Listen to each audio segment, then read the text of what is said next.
ভারতে মোদির বিরুদ্ধে যুদ্ধ ঘোষণা করলেন তামিল সিনেমার নায়ক থালাপতি বিজয়। সবাই ভিডিওটা সর্বোচ্চ শেয়ার করে দেন।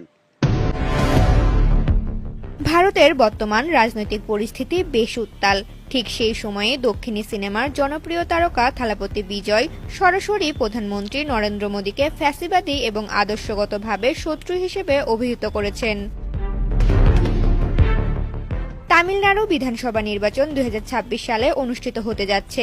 এই নির্বাচন ঘিরে ভারতের রাজনীতিতে এখন থেকেই উত্তেজনা শুরু হয়ে গেছে। থালাপতি বিজয় সম্প্রতি লাখো মানুষের সামনে ভাষণ দেওয়ার সময় ঘোষণা করেছেন যে তার দল তামিলনাড়ু ভেট্রিকাজ হাগাম এই নির্বাচনে এককভাবে প্রতিদ্বন্দ্বিতা করবে।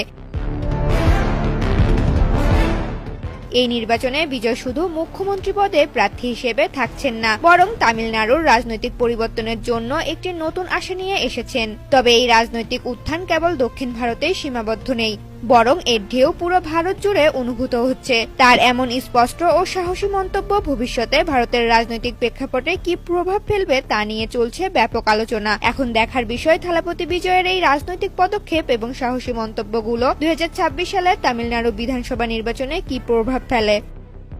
ঋতুপর্ণা।